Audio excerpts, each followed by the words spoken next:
deep beneath our feet, where sunlight never reaches and time presses slowly against compressed layers of sediment. In strata formed long before humans walked the earth, that scientists stumbled upon something extraordinary: tiny metallic spheres embedded in ancient clay and sand, objects that defied all expectations. Get ready. This will be a journey that overturns everything you thought you knew, and this time, the main character is time.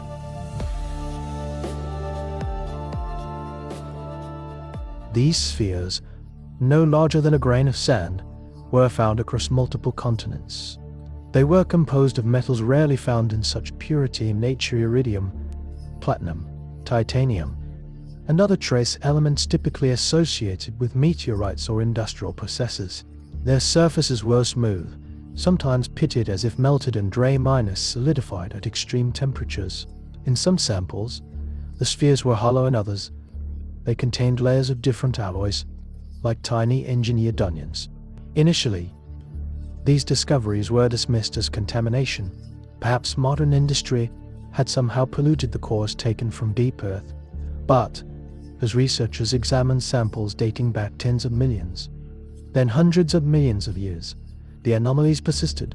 Cross-checks were conducted with independent laboratories. Controls were put in place to exclude modern contamination.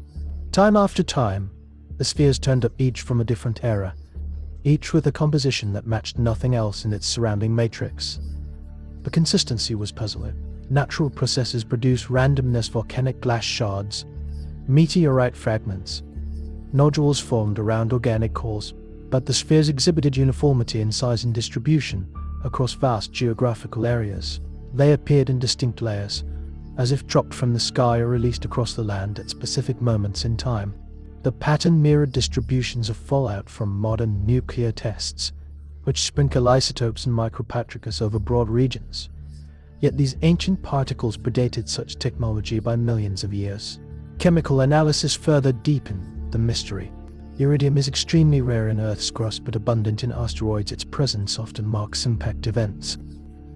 Yet the iridium levels within these spheres were 30 times higher than surrounding rock, concentrated rather than dispersed. Other elements, like tungsten and chromium, appeared in ratios consistent with high-temperature alloy manufacturing. The isotopic ratios suggested these metals had been refined, not merely melted. If these particles came from an asteroid impact, the distribution would follow a global layer coinciding with the event. This is what we see with the boundary layer marking the extinction of the dinosaurs, a thin band enriched in iridium and shocked quartz. But the mysterious spheres turned up not in a single layer, but in multiple, separated by millions of years. Each layer corresponded to a sudden spike in certain chemical signatures, followed by a long, quiescent period. Something, or someone, was releasing these materials episodically into the environment. Speculation ran wild. Could volcanism produce such objects? In some cases, volcanic eruptions hurl molten droplets into the air, which solidify as they fall, producing natural spherules. But volcanic spherules typically contain silicates and iron-rich minerals, not exotic alloys.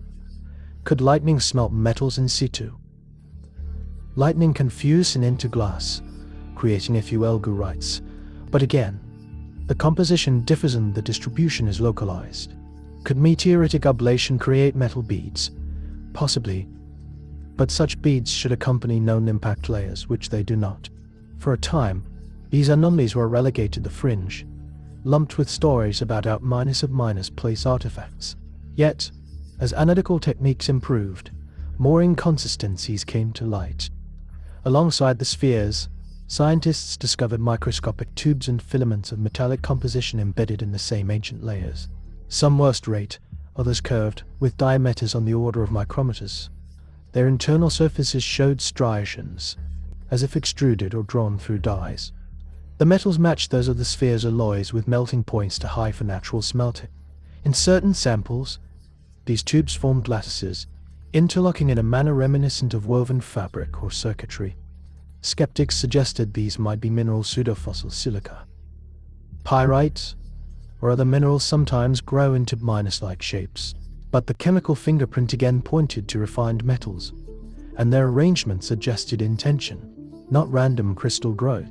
The possibility arose that what lay before us was not an accident but a byproduct of some industrial process, perhaps aerosolized waste, deposited by ancient factories unknown to us.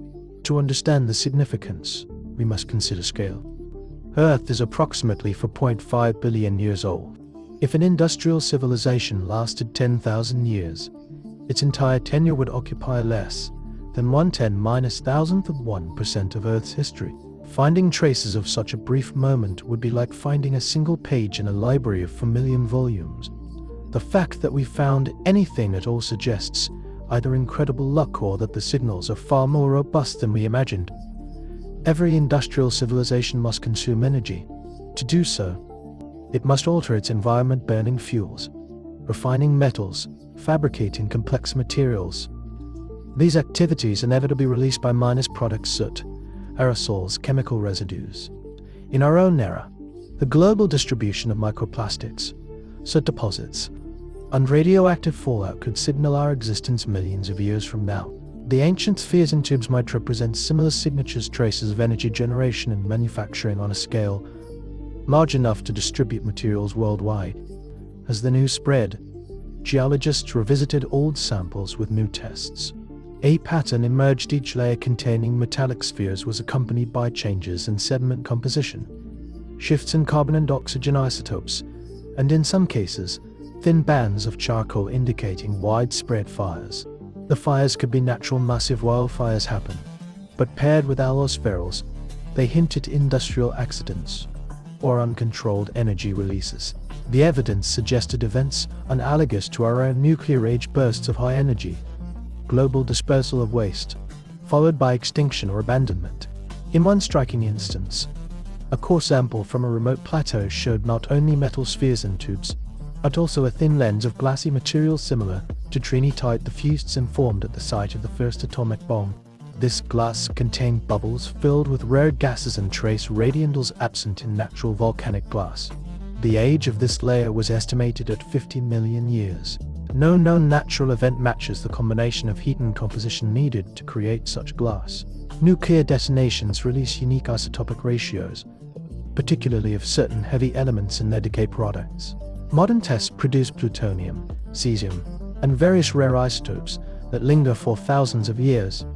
In these ancient layers, certain isotopes of xenon and krypton appear enriched relative to their normal abundance, patterns consistent with nuclear fission.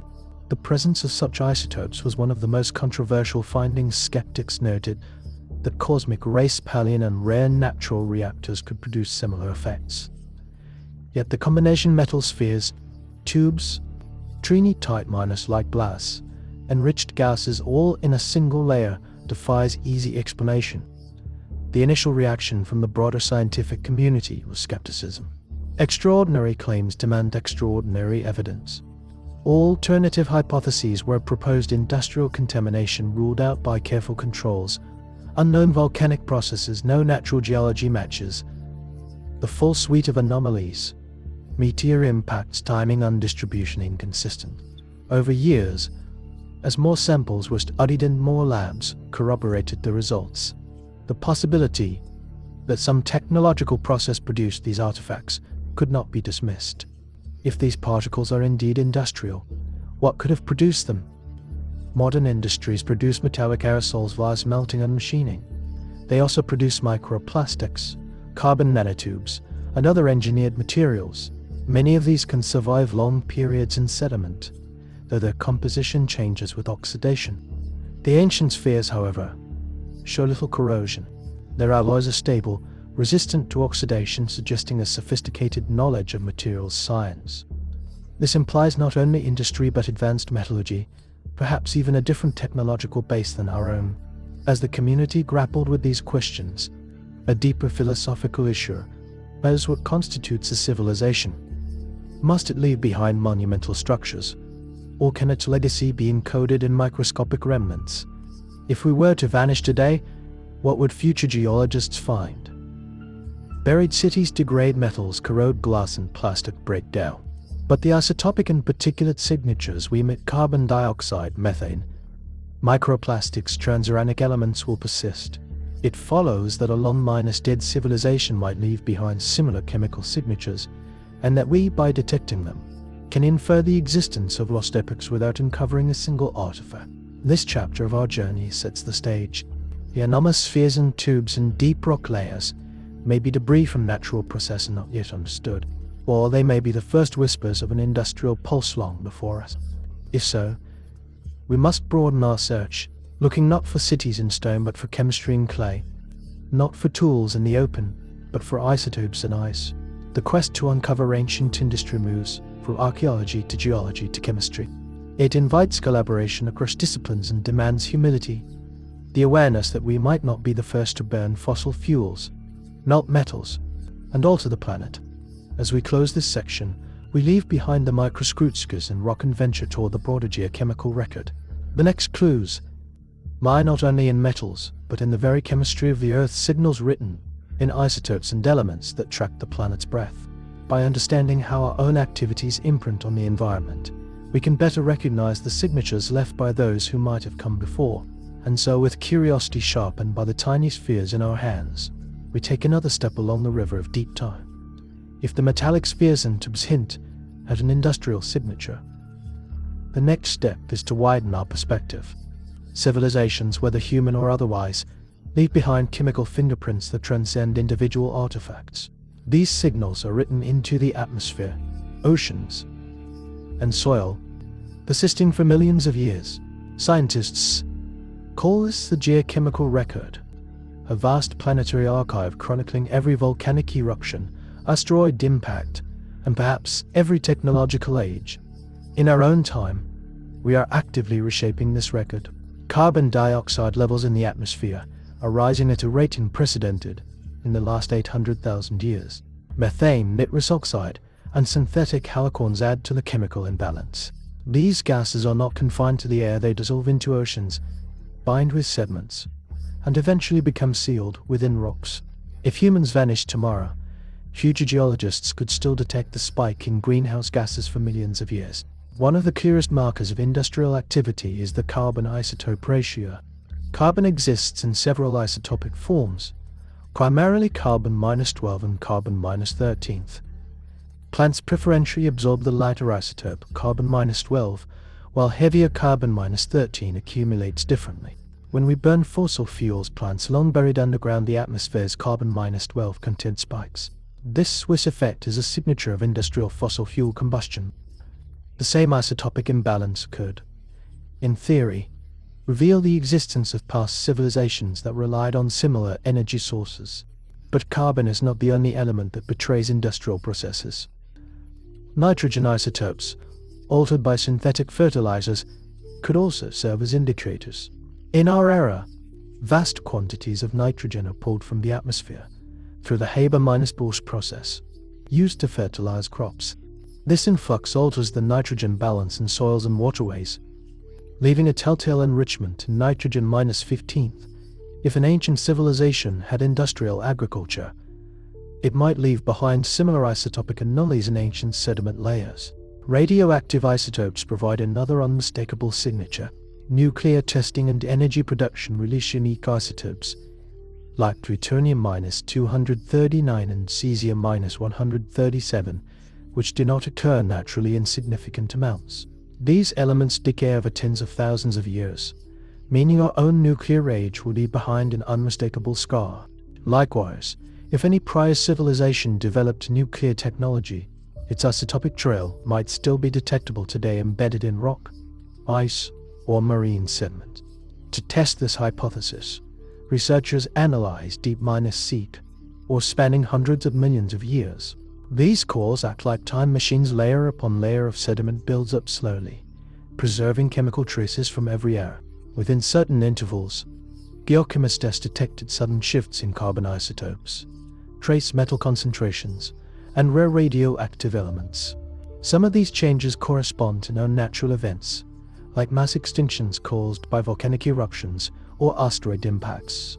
But others remain unexplained, brief, intense perturbations in the planet's chemistry that resemble what our own civilization is currently producing. One particularly enigmatic layer, dated to 250 million years ago, shows a combination of signals eerily similar to modern times. There's a sharp increase in carbon dioxide, a decline in oxygen, and a global spike in heavy metal pollution: mercury, lead, and chromium. There are also microscopically thin bands of soot, indicating worldwide fires. Most geologists attribute this to the Siberian Wrapp's volcanic eruptions, which devastated Earth's biosphere. But some researchers argue that volcanism alone cannot explain the specific isotopic ratios and global uniformity observed. Could this have been the demise of an ancient industrial civilization? If they existed, they may have perished in a catastrophe of their own making: climate collapse, resource depletion, or nuclear war. The chemical record does not tell us the cause, only the effect a planet radically transformed. If this hypothesis is correct, the evidence suggests that such civilizations may be inherently fragile, burning brightly for a geological instant before vanishing. Skeptics caution that natural processes can mimic industrial signals. Massive volcanism, for instance, can drive the same carbon isotope shifts we associate with fossil fuel combustion. Asteroid impacts can scatter iridium and other metals globally. Even natural nuclear reactors, like the famous Okalo reactor in Gabon, can produce artificial minus-looking isotopic ratios. But none of these fully explain all the observed anomalies, and they cannot account for patterns repeated across different epochs. The search for geochemical signatures thus becomes a balancing act, weighing natural explanations against the possibility of something artificial. Each anomaly must be scrutinized, compared with models, untested with independent samples. We may never be certain, but the process itself teaches us how to interpret our planet's deep history and how future civilizations might one day interpret ours. And so, from the microscopic clues of metallic spheres, we expand outward into the chemistry of Earth itself. These global markers, written in stone and ice, suggest that something unusual may have happened not once, but several times. Whether these events were purely natural or the result of technology lost to time remains an open question. Our journey continues deeper into the past, seeking more clues about who or what might have left these planetary fingerprints behind. If geochemical signatures are a silent language written in the planet itself, fossils are the portraits left behind. They can capture not only the bones and shells of ancient organisms, but also the traces of the world they inhabited. For our search, fossils may hold evidence of something far beyond the natural order: technological materials, synthetic compounds, or even tools buried in deep time. Fossils are formed under extraordinary conditions. When an organism dies, it must be rapidly buried to escape decay. Minerals infiltrate its tissues, turning bone and flesh to stone over millions of years.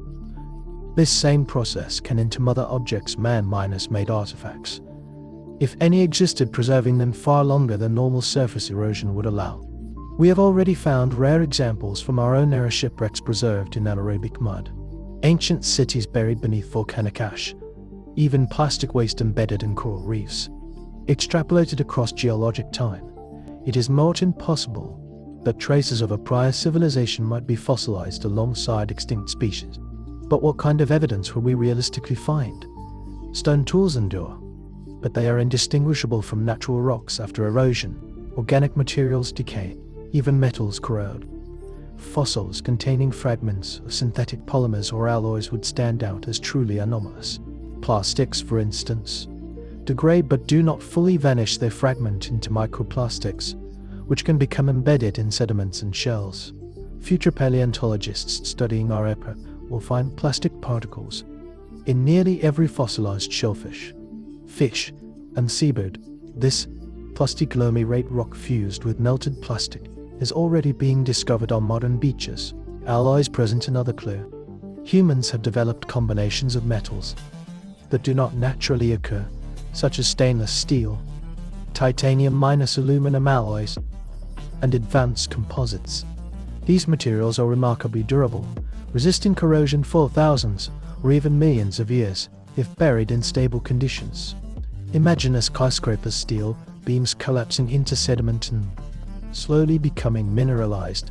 They would leave behind highly unusual elemental ratios that nature cannot easily replicate. Paleontologists are also learning to detect chemical residues trapped within fossils.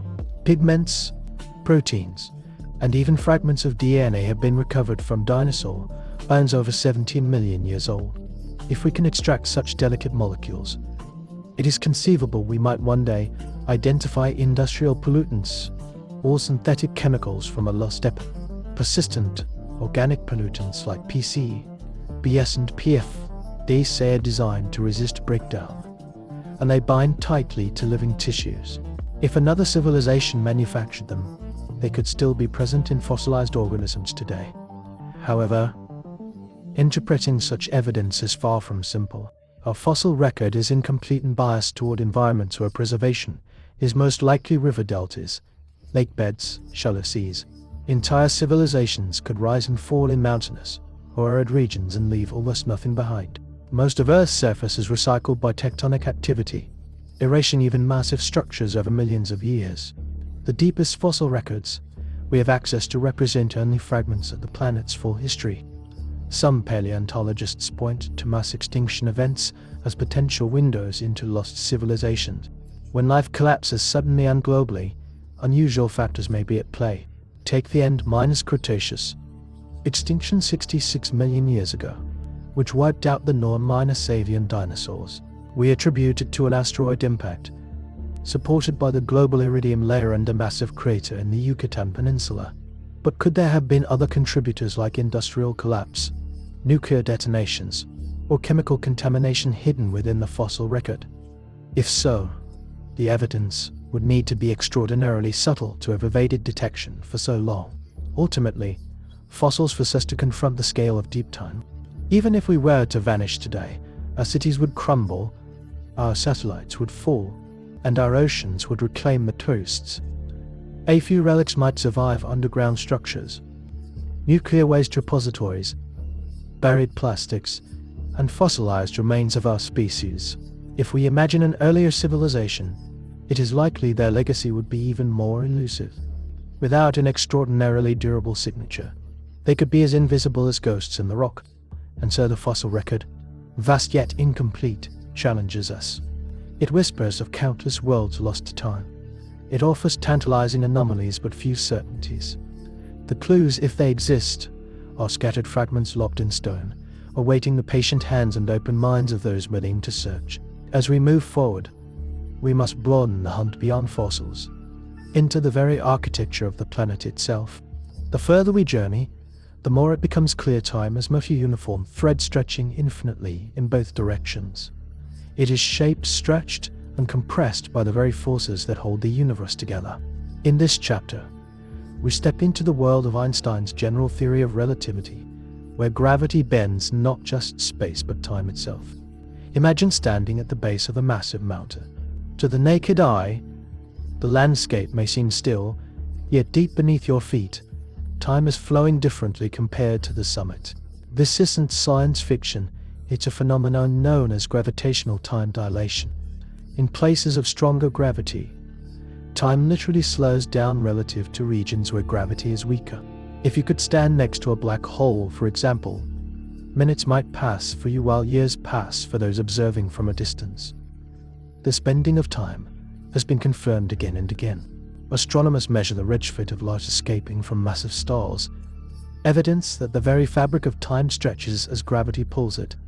Scientists have even tested this on Earth using hyper-minus precise atomic clocks. One placed on a plane flying high above the ground ticks faster than one left on the surface. Though the difference is microscopic, it's real and measurable. These revelations begin to erode our everyday understanding of time. We think of the clock on the wall as the ultimate authority, but relativity teaches us there is no single universal time. Each of us lives on a slightly different timeline, determined by our position and movement in space. It is a concept that defies intuition, but explains everything from how GPS satellites keep their accuracy to how galaxies evolve over billions of years. The most dramatic coincidences appear near the cosmos' most enigmatic objects, black holes. These titans of gravity do more than pull matter inward, they distort the flow of time so intensely that, for an outside observer, anything falling into the event horizon seems to freeze at the edge. never truly cross it. From the perspective of the falling object, however, time continues only until it reaches the singularity, a boundary beyond which our laws of physics simply break down. Relativity also reshapes how we think about the universe's beginning and end. If time can bend and slow, could it fragment or stretch into infinite future branches?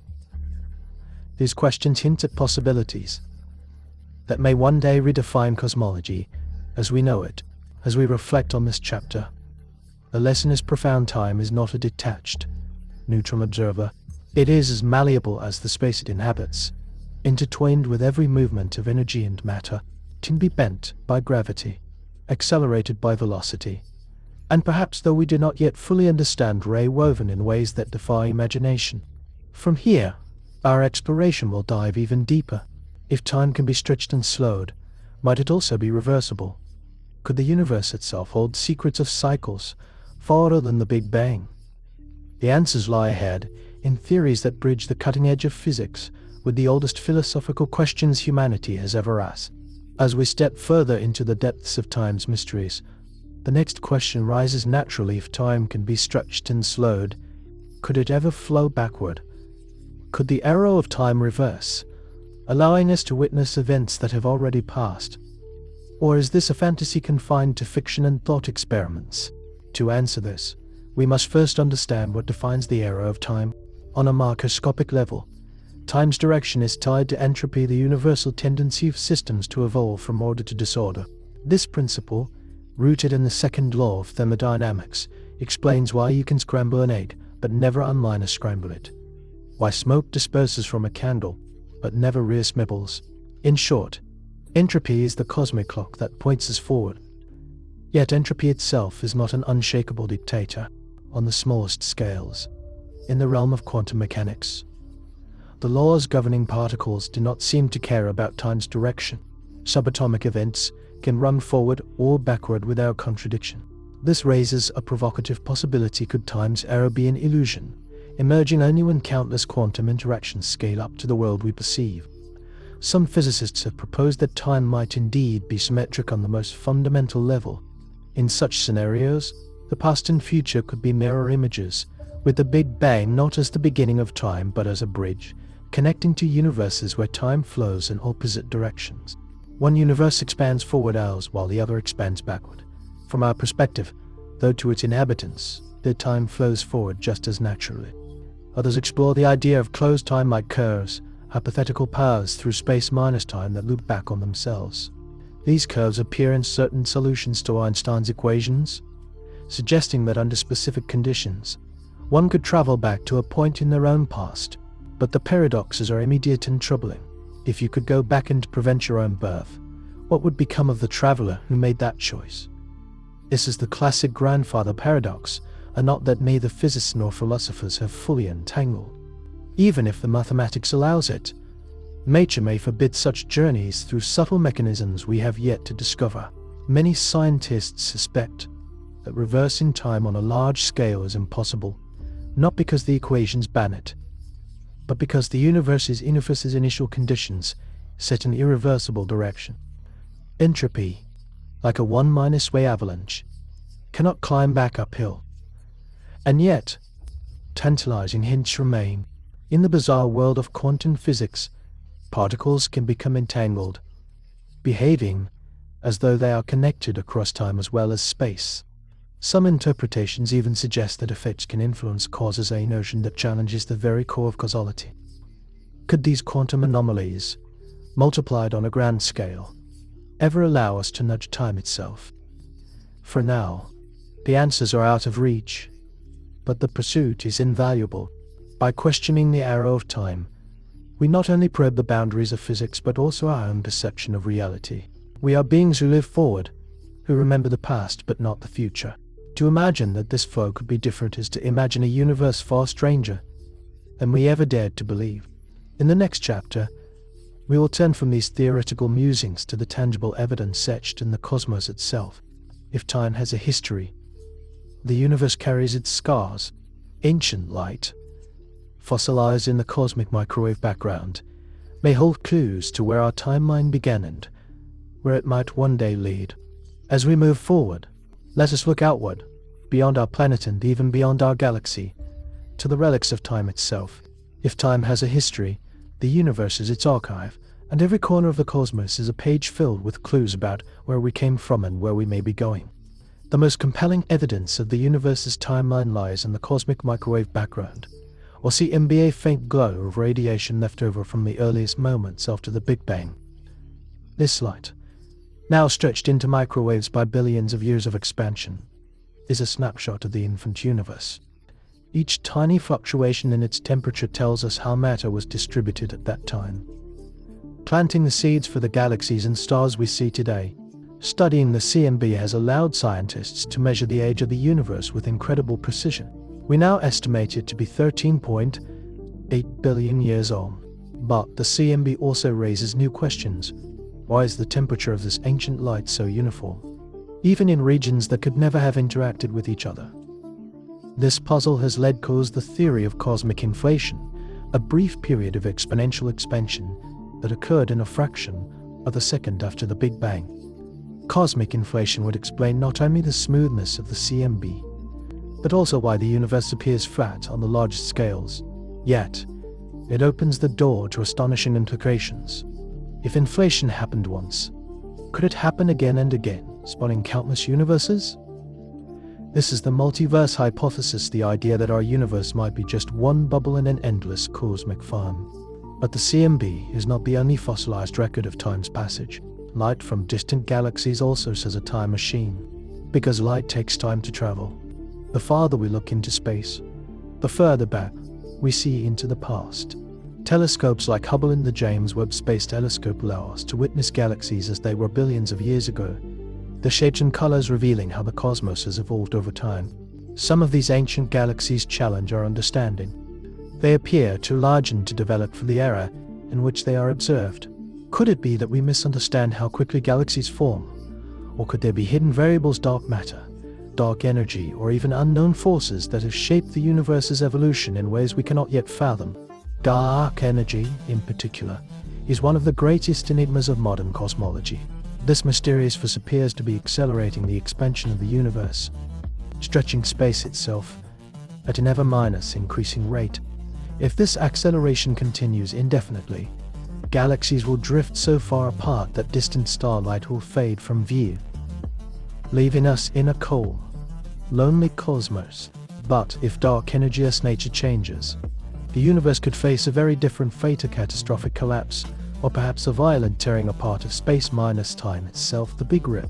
These cosmic possibilities remind us that time is not merely a human construct. It is woven into the very fabric of the universe, shaping everything from the birth of stars to the ultimate destiny of reality itself. And yet, the more we learn, the more the picture seems incomplete. In the next chapter, we will turn from these cosmic scales to the most intimate frontier: how time shapes us, the observers.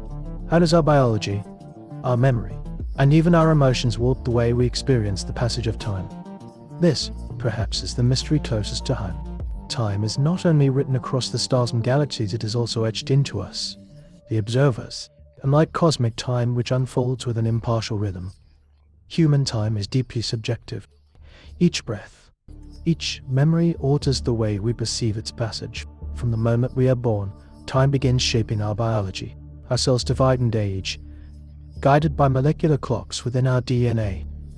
These cellular timekeepers, called telomeres, shorten with every replication, a biological countdown that underlies the process of aging. Scientists have found that stress, diet, and even social connections can accelerate or slow this cellular clock. But no matter how carefully we try to preserve it, the arrow of biological time always moves forward. Our brains also influence how we experience time. When we are young, each day feels vast and endless because our brains are constantly processing new information, creating dense networks of memories. As we age, routines set in, and fewer novel experiences slow the rate at which new memories are formed. This leads to the unsettling feeling that time is speeding up. A year as a child felt like a lifetime; now it can slip by in a blink. Emotions add another layer of complexity. Fear and danger can make time seem to slow, stretching each second into eternity. Joyful moments, by contrast, seem to fly past us too quickly, leaving only a bittersweet take once they're gone. Neurologically, this happens because strong emotions flood the brain with chemicals that either sharpen or blur our sense of time. Memory is perhaps the most fascinating influence of all. We often think we are remembering time as it happened, but in reality, we are piecing together fragments, reconstructing the past each time we recall it. This means that our memories are not just records of time, they are active creators of our personal timelines. Change the memory, and you change the narrative of your life. Cultures across the world also shape how we understand time. Some cultures see it as linear, with a clear beginning and end. Others view it as cyclical, repeating in patterns, like the seasons or the phases of the moon. These perspectives influence how societies plan for the future, honor the past, and structure daily life. But there's something universal: our desperate desire to hold on to time. We photograph moments, celebrate anniversaries, and create traditions to anchor ourselves against the current of passing days. We measure it with clocks and calendars, yet the more we try to control it, the more we feed its fleeting nature. Modern technology has only intensified this tension. We live in an era of constant notifications, instant communication, and endless digital distractions. Time now feels fragmented, scattered into tiny intervals. Studies show that this constant state of partial attention erodes our ability to experience moments fully, leaving us with a sense of time lost, even when we are constantly busy. And yet, there are ways to reclaim our perception of time. Mindfulness, slowing down, and seeking novelty can stretch our sense of its passage, making our lives feel richer and fuller. By consciously shaping how we engage with the world, we can bend the subjective experience of time, if not time itself. As we step into the next chapter, we will push this idea further. What if time is not as rigid as we believe? What if through technology or mere understanding, we could truly bend time's flow, even travel through it? The possibility challenges everything we think we know about reality, and it might be closer than we imagine. What if time is not a fixed line, but something far more fluid? Throughout history, humanity has been fascinated by the idea of bending time, slowing it, reversing it, or leaping across it entirely.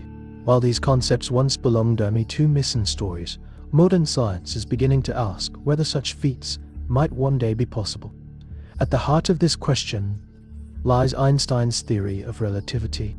According to relativity, time is not universal, it is woven together with space into a single fabric called spacetime. This fabric can stretch and warp, and when it does, time itself changes. For example, the faster you travel, the slower time passes for you relative to someone at rest. This isn't just theory, it has been observed. Astronauts aboard the International Space Station age a tiny fraction of a second less than those on Earth because of their speed and weaker gravity. Gravity also warps time. The stronger the gravitational field, the slower time passes. Near a black hole, where gravity is extreme, minutes for an observer could mean years for someone far away. This effect, called gravitational time dilation, has been confirmed by experiments on Earth, measuring the difference in time experienced by clocks only a few meters apart at different altitudes. These phenomena raise mind-bending questions. Could we use them to travel through time? In a sense, we already do, be moving close to the speed of light, or orbiting a massive object. One could leap into the future. The challenge, of course, is the energy required. To reach speeds where the effects are significant, we would need technology far beyond anything we currently possess. But what about traveling backward? That is a far trickier problem. Most solutions proposed by theoretical physicists involve exotic concepts like wormholes, tunnels through spacetime that could connect distant points in space and time. Wormholes are allowed by the mathematics of general relativity, but we have yet to find evidence that they exist, let alone learn how to create or stabilize one. Even if we could travel backward in time, paradoxes quickly arise. If you went back and changed the past, would the present you came from still exist? Physicists debate these questions endlessly. Some theories suggest the universe would self-correct, preventing paradoxes. Others propose the idea of branching timelines, where each change creates a new, parallel reality. There are also quantum approaches. In the strange world of quantum mechanics, particles can be entangled, influencing each other instantly across vast distances. Some scientists speculate that this deep connection between particles hints at hidden structures in space-time structures that might allow time to flow differently than we perceive. While we are still far from building a time machine, the implications of these theories are staggering. If time is a flexible dimension, then reality itself may be far stranger than we can imagine. And even if we never manage to step into the past or future, the effort to understand time's true nature is reshaping our understanding of the cosmos. Yet there's another, even more profound question we must ask: why does time flow at all? What sets the arrow of time moving from past to future? And why can it never reverse? The answer may lie in the deepest laws of physics, and it might change everything we think we know about existence. Why does time have a direction? Why do we remember the past but not the future? And why does the universe seem to move forward rather than backward? This question, known as the arrow of time, has puzzled philosophers and scientists for centuries. At first glance, the laws of physics seem to suggest that time could flow in either direction. The equations governing motion, gravity, and even quantum mechanics generally work the same whether time moves forward or backward. Yet, our everyday experience clearly shows otherwise. A glass falls and shatters on the floor, but it never spontaneously reassembles itself. We grow older, never younger. This asymmetry is one of the great mysteries of the cosmos. One of the leading explanations lies in the concept of entropy. Entropy is a measure of disorder, and it is central to the second law of thermodynamics, which states that the total entropy of a closed system always tends to increase. In simpler terms, order inevitably dies into chaos. This principle gives time its one-way direction. The universe evolves from states of low entropy order to states of high entropy disorder. Consider an egg. Once cracked and scrambled, it cannot be uncracked. The process has increased entropy. The same is true of nearly every process we observe. Over cosmic time, the universe itself has moved from an incredibly low entropy state, the uniform, dense conditions of the Big Bang, toward increasing disorder. Galaxies form, stars burn out, and energy spreads thinly across space. But this raises another question: why did the universe begin in such a remarkably ordered state? That low entropy beginning is what allows time to have a direction at all. Some scientists suggest that the Big Bang itself might have set this arrow of time. Others propose that the universe could be part of a larger cycle, with entropy resetting in ways we do not yet understand. There are more speculative ideas too. Some physicists think that the arrow of time may be an illusion, a byproduct of how our minds process reality. Perhaps all moments past, present, and future exist simultaneously, like pages in a book. We experience them one by one because of how consciousness reads the universe, but time itself might be static and unchanging. Quantum mechanics adds even more complexity.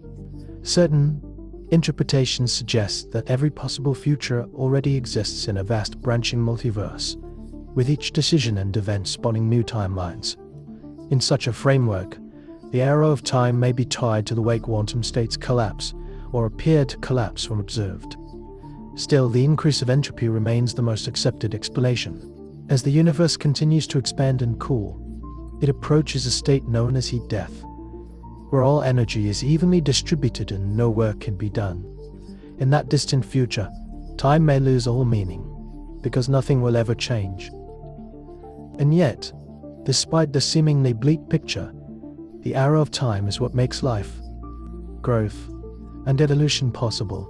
Without it, there would be no cause and effect, no memories, no anticipation. The flow of time gives structure to the universe, even as it carries us forward toward an unknown future. But what if time is not just something we experience, but something we can shape? What if the next frontier is not merely understanding the arrow of time, but learning to bend it to our will? That possibility brings us to the edge of the greatest question of all: could humanity one day transcend time itself?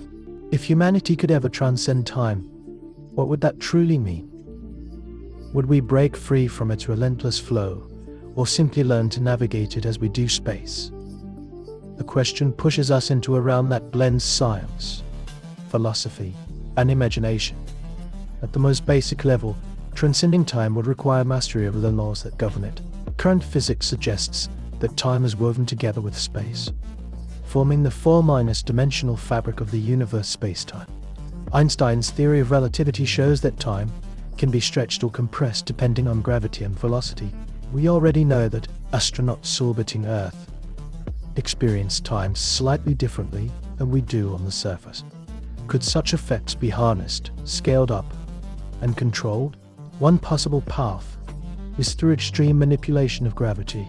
Near black holes, where gravity is nearly infinite, time slows dramatically relative to the outside universe. If humans could safely approach such regions or artificially generate similar gravitational fields, we might be able to pause time for ourselves, effectively leaping into the future. Yet, this does not allow travel backward, nor does it free us from time zero. It only alters its pace. Quantum physics might offer even more radical possibilities. Some interpretations suggest that particles can become entangled across time, not just space. If this is true, it could one day allow information, or even matter, to move along temporal pathways we cannot yet perceive. But experiments at this level are so delicate that even observing them risks collapsing the phenomena we hope to use. Another speculative idea involves higher dimensions. String theory and other advanced models propose that our universe may be just one slice of a much larger, multi-dimensional reality. If time as we know it is confined to our particular dimension, then transcending it can mean learning to access a higher dimensional perspective. From that vantage point, the entire timeline of the universe past, present, and future might be visible at once, like a painting rather than a movie. But even if these scientific dreams were possible, deeper questions remain. Would transcending time erase what it means to be human? Our emotions, our choices, and our sense of identity, all tied to the experience of moving through time. We love because moments are fleeting. We strive because life is finite. If we could step outside time entirely, would those values vanish? There is also the paradox of causality. If we could rewrite the past or glimpse the future, the entire structure of cause and effect could unravel. The smallest change might ripple outward and erase everything we know. Perhaps time protects itself, preventing such interference. Or perhaps the universe would fracture into countless timelines, each one diverging from the next. Despite these uncertainties, humanity's curiosity pushes us forward. We build machines to probe the earliest moments of the cosmos, particle accelerators to smash matter apart in search of fundamental truths, and telescopes to look deeper into time than ever before. Each discovery brings us a step closer to understanding not only how time works, but why it exists at all. Maybe true transcendence will never come from technology, but from perception. Ancient philosophers taught that time is a construct of the mind, a way to make sense of change. If we could shift our awareness, if we could see all moments as part of an eternal whole, perhaps we would no longer feel bound by time's passage. In the end, whether or not humanity ever escapes time's grasp, the journey of seeking to understand, it has already transformed us. Time shapes the universe, but it also shapes our deepest questions and our greatest ambitions. And perhaps that is the ultimate revelation. Transcending time may not mean leaving it behind, but learning to live fully within it, aware of its mysteries and its beauty. As we close this exploration, remember the arrow of time moves only forward, or within its flow lies infinite possibility. The story of time is not finished, and neither is ours.